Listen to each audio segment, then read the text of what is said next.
আইজল মিজোৰামৰ ৰাজধানী 2025 চনৰ এখন ট্ৰেণ্ডিং ঠাই। মই আছো মিজোৰামত সঁচাকে মানে বেলেগ এটা ভাইবছ পাইছো। আমি আহিছো মিজোৰাম देखते आइजोल से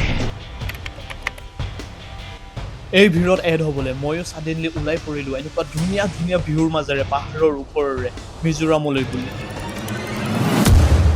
অহাৰ প্লেনিংটো ইমানে ছাডেনলি হ'ল যেন টিকেটটো কিবাকেহে কনফাৰ্ম হ'ল অহাৰ আগত, কিন্তু ILPটো এপ্লাই কৰিছিলোঁ, ILPটো এপ্ৰুভে হোৱা নাই। এতিয়া লাইন পাতি মানে হেৰি কৰি আছোঁ, ILP কাৰণে ৰৈ আছোঁ ফৰ্ম ফিল আপ কৰি। ILPটো মানে অনলি ৱৰ্কিং আৱাৰ্ছতহে এপ্ৰুভ কৰে, কালি চাগে বন্ধ আছিলে সেইটো কাৰণে এপ্ৰুভ কৰা নাই। আপোনালোকে যদি আহে মানে আগতীয়াকৈ ILPটো এপ্লাই কৰি ল'ব, নহ'লে বহুত প্ৰব্লেম হয় আৰু ৰখি থাকিব লগা। এনেকৈ ভিৰৰ মাজত লাইন পাতি ফৰ্ম লৈ ফৰ্ম ফিল আপ কৰি আপোনালোকে জমা দিব লাগিব। আৰু ফাইনেলি লাইন পাতি এখন ILPখন পাই গ'লোঁ। অনলাইনত এতিয়ালৈকে এপ্ৰুভ হোৱাই নাই, যিহেতু মানে কালি 26 তাৰিখ আছিলতো, ৱৰ্কিং আৱাৰ্ছ নাছিল চাগে, বন্ধ আছিল চাগে। আপোনালোকে যদি 1 ঘণ্টামান বচাব বিচাৰে তেতিয়াহ'লে মানে অনলাইনতে আগতীয়াকৈ এপ্লাই কৰি থ'ব। ভাবিছিলোঁ আহি ইয়াত গাড়ী পাই যাম, গাড়ীয়ে মাতি থাকিব আমাৰ নিচিনাকৈ, কিন্তু ইয়াত নাই। আমাৰ তাৰ নিচিনা নহয় মানে, গাড়ীবোৰে মাতি নাথাকে। এখনক সুধিলোঁ সেইটো জেগাত নাযায় বোলে, আমি যোনখনত বুক কৰিছোঁ মানে তাত নাযায়। আৰু বাকীবোৰ চব আগতীয়াকৈ বুক কৰি থৈছে। চ' আপোনালোকে আহিলে আগতীয়াকৈ বুক কৰি ল'ব, নহ'লে বহুত অসুবিধা হ'ব। আমি এতিয়া এনেই বেকাৰকৈ ৰখি থাকিব লগা হৈছে। গাড়ীলৈ ৰৈ মানে বহুত সময় ৰ'লোঁ, আৰু গাড়ী আহি পৰাত 1 ঘণ্টামান লাগিব। চ' ভাবিছোঁ ইয়াতে ভাত খাই লওঁ। এই দাদাজনে মাতি আনিলে, তেখেতৰ হোটেল আছে, তাতে ভাতটো খাই লওঁ আৰু ৰাতিপুৱা। আৰু মোৰ লগত আছে আছুংগা ব্ৰাদাৰ। সি মোক বহুত হেল্প কৰি দিলে মানে এনেকৈ টেক্সি বুক কৰাত, নহ'লে মই টেক্সিয়ে পোৱা নাছিলোঁ। এতিয়া আহি আছে গাড়ীখন, 10-15 মিনিটত পাবহি। এই এনেকৈ গাড়ী টেক্সি এনেকৈ ছাৰ্ভিচ প্ৰভাইড কৰে। আপোনালোকে যদি আহে আগতীয়াকৈ টেক্সি বুক কৰি থ'ব, নহ'লে ইয়াৰ পৰা আইজললৈ যাবলৈ বহুত প্ৰব্লেম হৈ যায় মানে আগতীয়াকৈ বুক কৰি নথ'লে। সেইটো কাৰণে আপোনালোকে আহিলে কণ্টেক্ট কৰিব পাৰিব। I will give your number in my video, okay? Yes. Okay. Then people will contact you. Okay. আমি ৰাতিপুৱা 11টামান বজাত আহি পালোঁহি হোমষ্টেটো। তাত বহুত সময় টেক্সিৰ কাৰণে সময়টো ৱেষ্ট হৈ গ'ল মানে। আপোনালোকে যদি আহে টেক্সিও আগত বুক কৰি থ'ব আৰু হোমষ্টেও আগত বুক কৰি থ'ব। এইকেইদিনত মানে বহুত ভিৰ হৈ আছে। আমাৰ হোমষ্টেটো মই যেনে তেনে পালোঁ। বহুতকেইটা হোমষ্টে কণ্টেক্ট কৰিছিলোঁ, কিন্তু ক'তটো খালিয়ে নাই মানে। এইটো যেনে তেনে পালোঁ মেক মাই ট্ৰিপত, আৰু বুক কৰি থৈছিলোঁ। হোমষ্টেটো ধুনীয়া হয়। চ' ইয়াৰ পৰা কি মজা ভিউ দেখা পায় চিটিৰ।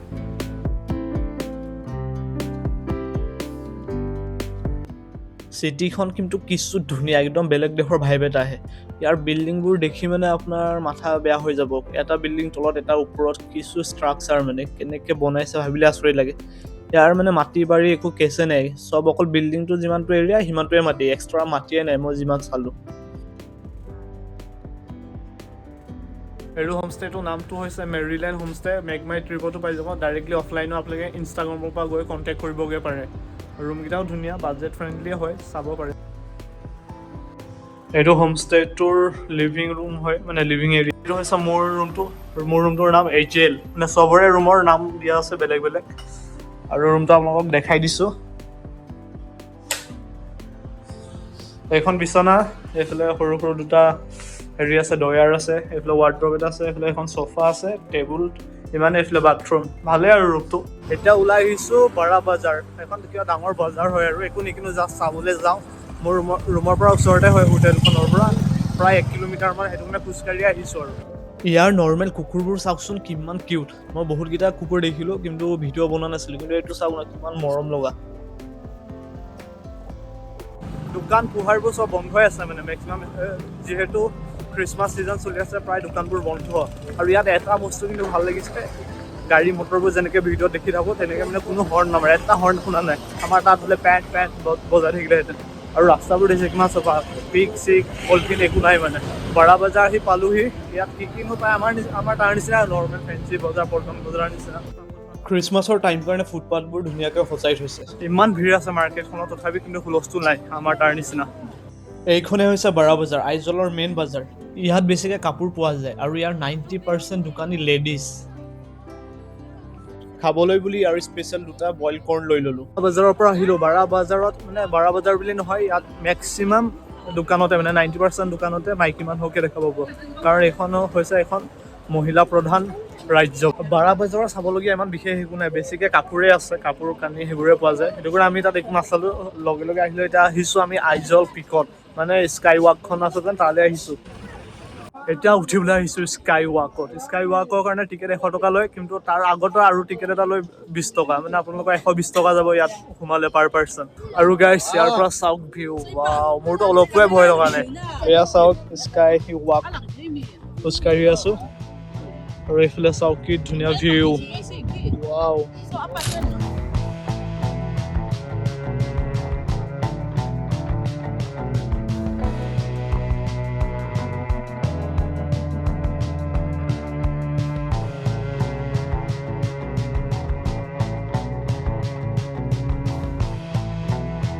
এই বাচ্চাটো চাওকচোন কিমান কিউট, সি অথনিৰ পৰা ব্ৰিজত উঠিবলৈ ট্ৰাই কৰি আছে, আহে ন' বুলি কৈ আকৌ উভতি যায়।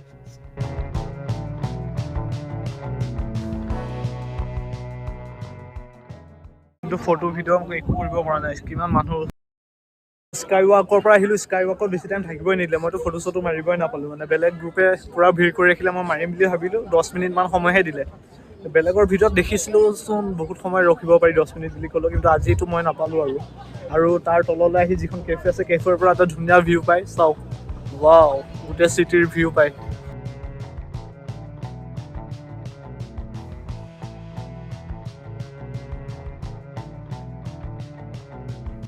ৰেষ্টুৰেণ্টখনৰ নাম হৈছে আইজল পেক ৰেষ্টুৰেণ্ট, কিন্তু ইয়াৰ বস্তুবোৰ বহুত দাম, সেইটো কাৰণে মই একো নাখালোঁ, আৰু মই ইমান ফাষ্ট ফুড লাভাৰো নহয়।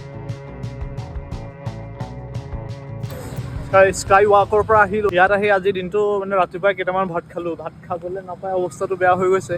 এতিয়া 6টা বজাই নাই, কিন্তু ক'তো হোটেল চোটেল একো নাই, দোকান চোকান চব বন্ধ আজি, মানে খ্ৰীষ্টমাছৰ টাইম যেন, সেইটো কাৰণে আপোনালোকে এইকেইদিন পাৰিলে নাহিবই, কোনোবাই যদি আহিবলৈ ভাবি আছে।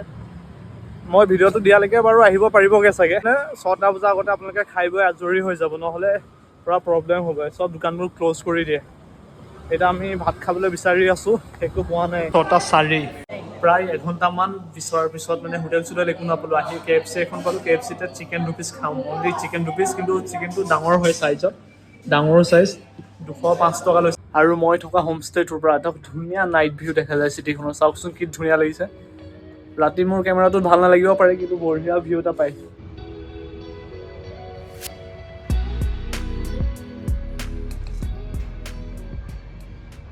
আজিৰ ভিডিঅ'টো ইমানেই আছিল, বাৰা বজাৰ গ'লোঁ, স্কাই ৱাক গ'লোঁ, আৰু অলপ চলপ ঘূৰিলোঁ চিটিতে আমি ভাত বিচাৰি, কিন্তু ভাত নাপালোঁ যিহেতু, সেইটো কাৰণে আপোনালোকে মানে যদি আইজল আহে ভালকৈ ভাবি চিন্তি আহিব, কাৰণ ইয়াত টেক্সিত বহুত টকা লয় মানে।